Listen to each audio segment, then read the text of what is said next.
Washington, city of politicians, policymakers, lobbyists and activists. Think of the seals when you buy your meals! Boycott Canada! Today, a demonstration against the seal hunt is held at the Canadian Embassy. Think of the seals when you buy your meals!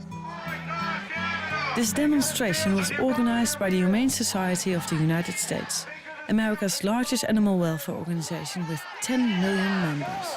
The seal kill! The seal kill! 30 minutes later, I have an appointment on Capitol Hill with Wayne Purcell, the president of the Humane Society. Hi. Hello there.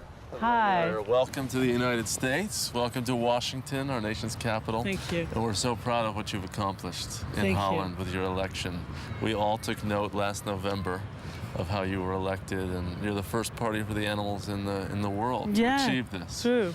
So thank you. And we Thank look you. forward to learning about what you've done. Oh, okay. It's so nice to meet you finally. You're the biggest organization on animal welfare. Yes, we are. We have 10 million supporters here in the United States in terms of paying supporters. Yeah. And then, of course, we have millions more who believe in what we're doing, and we're here to organize that sentiment to achieve political reforms for animals, among doing other things. We try to pressure corporations to do the right thing, and we educate the public, and we do hands-on care of animals as well.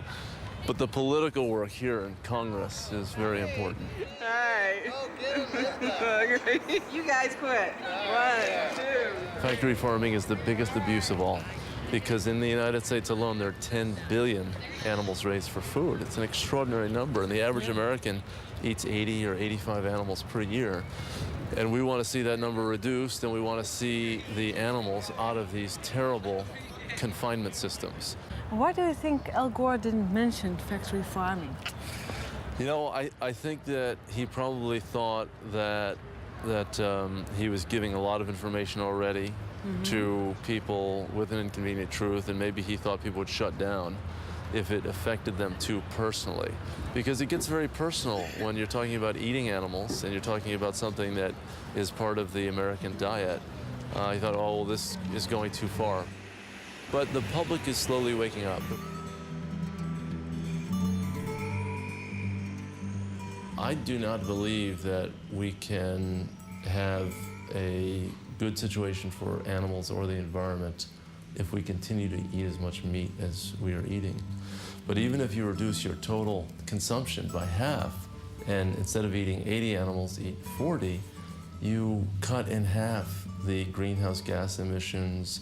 So we do think that our fork is a powerful tool.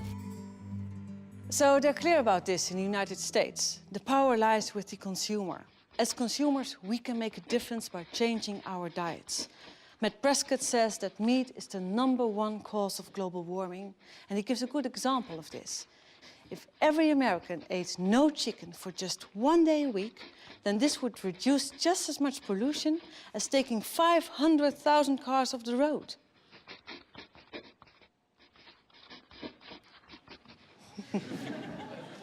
It's funny. Okay, I can hear you thinking, meat and other animal products are bad for the environment. I get it. But don't we need meat and milk for our health? Where else do we get the calcium for our bones, the iron for our blood, and the vitamins and minerals we need to keep us healthy? Advertisers and food producers have done so much to indoctrinate us that you nearly end up believing it.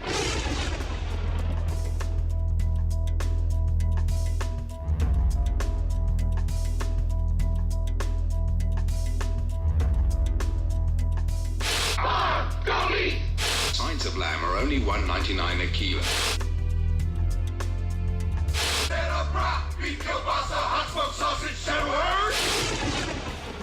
The message is clear.